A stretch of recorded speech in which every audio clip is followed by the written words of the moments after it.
Alors, on a une vidéo Multiplier Explained. Ah, ça va être très intéressant. Il va nous expliquer comment le combo fortification-accablement fonctionne en détail. Et ça, c'est intéressant, notamment pour les druides ours qui ont particulièrement des facilités à faire de l'accablement et de la fortif. Used by druids, necros and barbs and can be spread by barb shouts onto other classes. And Fortify acts as an extra layer over your health, but is not bonus health. That's really important. So you can have 5000 life, for example, and you can have 500 Fortify, which doesn't mean that you have 5500 total life. It just means that you have 5k life total and 500 fortified life. But I will go into the math a little bit later during the video. The life Ouais, il a le gros accent allemand. Donc là, il explique un petit peu la fortification. Il dit que la fortification, c'est une couche supplémentaire qui permet d'avoir de la réduction de dommages. Par contre, ce n'est pas de la vie. Hein. Tu peux avoir, quand tu as 1000 de vie, tu peux avoir au maximum 1000 de fortification. Mais si tu perds de la vie, tu perds de la vie, tu perds pas de la fortification. C'est pas des points de vie en plus. that is below your fortified health takes 10% less damage. So you could say it's basically stronger life. So therefore we are going to have different fortify states, and you can see them here on the screen right now. In the top left is your normal health globe. And alors, donc là, il explique quand t'es... Donc en fait, tu passes en état fortifié. Et donc l'état fortifié te réduit tes dommages de 10%. C'est ça, l'état fortifié. Tu passes en état fortifié dans un cas. Donc là, en haut à gauche, c'est ta vie qui est normale. Ce qu'il vient de dire. in the top right, you have a health globe where the fortified life is almost equal to your normal life. And in the bottom there, you have a health globe where your fortified life is greater than your current life. Therefore, you get the big border around the health globe. Getting closer to endgame, it's going to become... Ok, non, il a pas... Ok, alors juste pour dire. Quand tu as de la vie normale, sans fortification, elle est comme ça. Tu as ton globe de vie qui est rempli. Voilà, tu as 100% de vie, tout va bien. Quand tu as de la fortification, donc là, il a un niveau de fortification qui est presque complet. Donc, il a toujours moins de fortification que de vie. Donc, la vie, elle devient rouge, elle s'est remplie de fortification, mais elle n'est pas au maximum. Et le buff fortification n'est pas actif. Le buff fortification devient actif quand ton niveau de fortification, il est plus haut que ton niveau de vie. Donc là, c'est le cas. On a le niveau de fortification qui vient ici, donc il monte, ta vie fortifiée, et ta vie actuelle. Donc on voit que le niveau est au-dessus. Donc dans ce cas-là, tu gagnes. Donc là, il y a une grosse rangée là, qui vient te dire, là maintenant tu es fortifié. C'est-à-dire qu'à partir de maintenant, tu prends moins 10% de vie sur les dommages. Un shield automatique de 10%.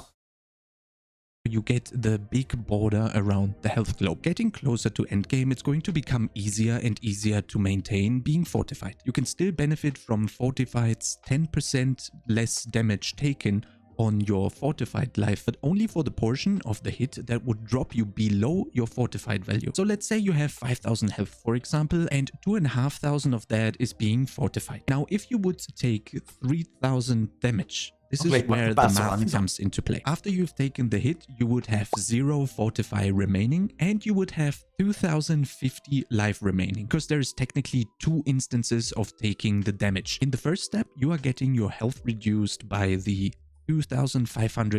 Donc, en gros, ouais, il va dans le détail pour dire beaucoup de choses pour en fait pas grand-chose. Tout simplement, tu as un nombre de points de vie. Quand tu fais descendre ce nombre de points de vie en dessous de ta fortification, tous les dommages qui vont passer, qui sont en dessous de ton niveau de fortification vont être réduits de 10%. Ce qu'il faut retenir. 100k damage that are going right into your unfortified life, and in the second step the 500 remaining damage are going to be impacted by the 10% less damage taken from your life being fortified. So in the first step, 5k health minus 2.5k damage would equal 2.5k health left, you will also have 2.5k fortify, which then reduces the remaining 500 damage taken by 10%, which il is va going to partir sur un equal truc to dans 5 minutes. 2050 life remaining. This sounds really complicated in the first place, and you would say, wait, 10% damage reduction isn't really that great, so why am I even bothering? But later on in the game, you can actually increase the 10% value by passives, gems, and paragon points. So there are most likely going to be diminishing returns affecting those damage reduction. Alors là, il vient de dire un truc intéressant, c'est qu'au départ, le bonus de fortification, il est 10%. Par contre, il y a possibilité de l'augmenter. Et ça devient intéressant. En termes de couche défensive, ça devient un vrai bonus.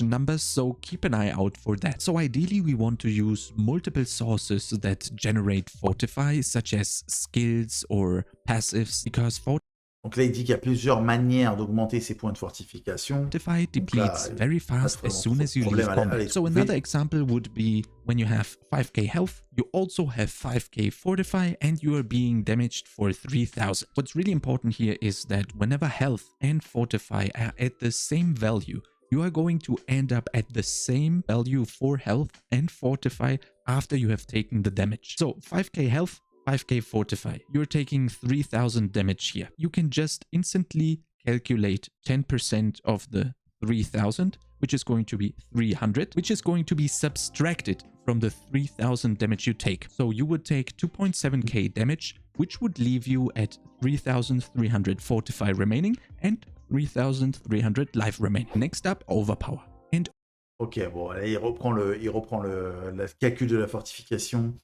Voilà, pareil, hein, tu prends 10% de dommages en moins et tu perds des points de fortify. overpower is a very special mechanic, Alors là, il which parle du is l'accablement. probably Là, going ça devient to be intéressant. extremely late game oriented because of the things that we will get into now. So overpower has a 3% flat chance to proc on every hit and cannot be modified. And overpowered attacks deal damage based on the sum of your current life and your current fortified life. So you would say 3% is really not enough to be actually building overpower builds, but there are some. Donc il dit que de base, la fortification, bon, ça, pour l'instant, on n'apprend rien de spécial. De base, la fortification a 3% de chance de proc.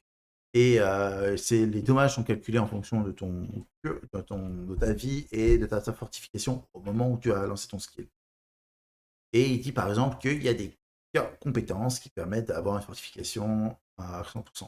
Skills that have a guaranteed overpower chance whenever certain conditions are met. And you can easily distinguish your overpower hits because they are going to be teal and your critical overpower hits are going to be orange. And because overpower is taking your normal life and your fortified life into consideration when you're dealing damage, it is going to scale especially well into the late game. Especially Druid is going to have a really good synergy with overpower because werebear builds are going to be utilizing overpower and their built-in increased life and increased fortified generation to deal huge damage. And also their main stat willpower is increasing overpower damage. So next. Donc là, il ne nous explique pas grand-chose, hein. Il dit simplement que le druide a des facilités. On sait, il y a 3 possibilités vraiment faciles pour le druide pour avoir un accablement garanti. Dans la bêta, il n'y en aura que 2. Up vulnerable, and that is going to be way easier than what we have discussed before this. And you can already see this by the first note here. Take or deal 20% more damage. And yes, that's correct. You can also be affected by vulnerable. When enemies are vulnerable, their life bar is going to become purple. And whenever you are vulnerable, you will have a cracked health globe. And your vulnerable damage that you deal can be additively increased by the affix enemies take more vulnerable damage, which can be found on items and in the Paragon board. And all these Alors là, il dit aussi une chose qui est intéressante, on le savait déjà, mais c'est bien de le rappeler, c'est que donc là, il parle de la mécanique de vulnérabilité. Quand on met vulnérable quelqu'un, on a des affixes qui augmentent de 6% les dommages vulnérables. Donc de base, vulnérabilité donne 20% de dommages augmentés.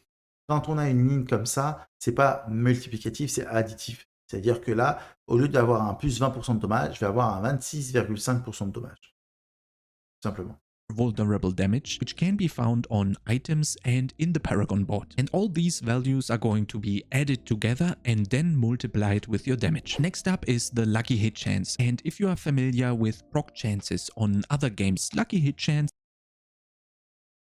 Donc là, il va parler du chance de chance. is Ok. basically the same. And pas that ouf. lucky hit chance can be manipulated by legendaries or passives. So let's look at the math here. Let's say there is a skill and it's called Giga Hammer. And Hammer. that Giga Hammer has a 100% lucky hit chance. Now let's also say you're a barbarian and you are investing one skill point into pressure point. And pressure point makes your core skills have up to a 10% chance to make enemies vulnerable for 2 seconds. Now your Giga Hammer doesn't have a 100% lucky hit chance in total. It is going to be multiplied with your lucky hit chance of the effect that you're applying. So in this example, it would be pressure point. You're taking... Alors donc là, ce qu'il explique, du coup, sur le chance de coup de chance, c'est qu'on a des compétences qui ont des taux de coup de chance. Ok. Et on va avoir le coup de chance en soi, qui va avoir lui aussi un taux de coup de chance. Par exemple, là, ce coup de chance-là, il fait que on a 10% de chance. Quand tu as avec comment ça s'appelle, ta compétence principale a 10% de chance de mettre les ennemis vulnérables pendant 2 secondes. C'est un truc de barbare. Okay. Si tu as une compétence qui donne 100% de coup de chance, donc tu vas avoir 100% fois 10%. Donc tu vas te retrouver avec 10% à chaque fois que tu donnes un coup avec la compétence qui a 100%. Si tu as une compétence qui a 10%, on va dire, et ben tu vas te faire 10% fois 10%, donc tu vas te retrouver avec 1% de chance quand tu vas faire la compétence d'avoir des mecs qui vont être vulnérables. your 100% lucky hit chance of the Giga Hammer, multiplying that by the 10% chance of pressure point.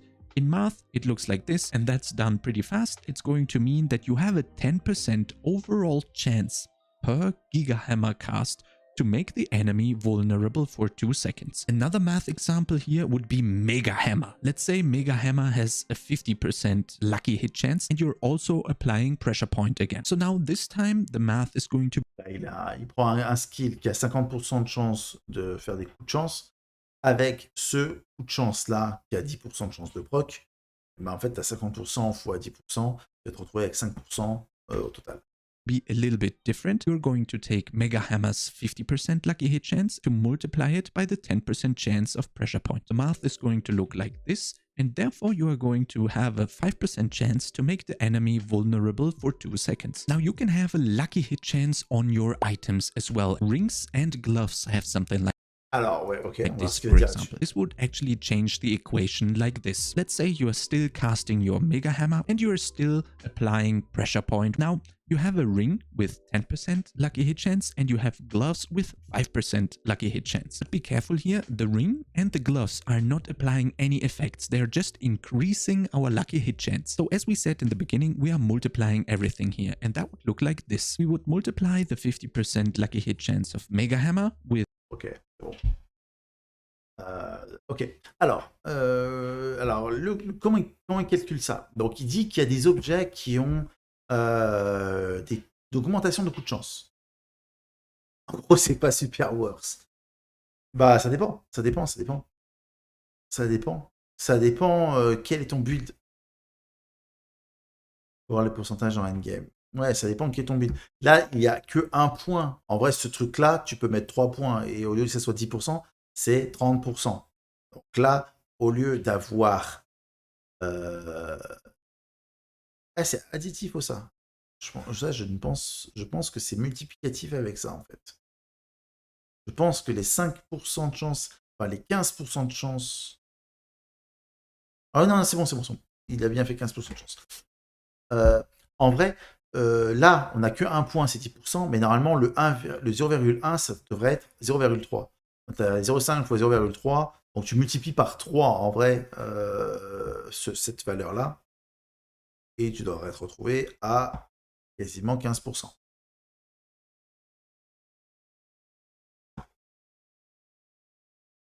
Hop. With the 10% chance of pressure point, And then we would Mais multiply bon, that outcome with the l'augmentation sum of your et 10% ring Chance, lucky hit chance elle with the est glove 5% pas lucky hit impactante chance, parce que which le equals a taux il est bas, mais plus le taux 5.75% il va chance to monter, plus make ça the va être enemy impactant forcément. vulnerable for 2 seconds. Now next up stagger. There's going to be a stagger bar below the world bosses, like Ashava for example. And whenever that stagger bar is going to be filled, you are going Donc là, voilà, il parle de la fameuse barre que tout le monde se posait comme question. À quoi ça sert sur la boss? C'est un peu ce qu'on retrouvait dans Lost Ark. À chaque fois qu'on met des CC au boss, sa barre va se to apply a stun to the boss. diminuer. And it's also going to trigger a special effect. In Ashava's case, it's going to Et quand le boss, la barre est morte, le boss ne bouge plus et on peut le déglinguer.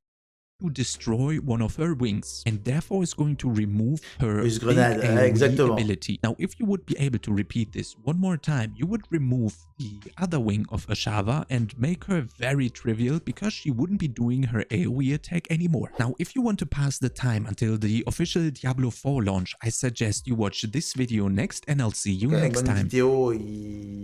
So Fortify Ouais, il s'est un peu perdu dans dans l'explication du Fortify. Il est un peu allé loin.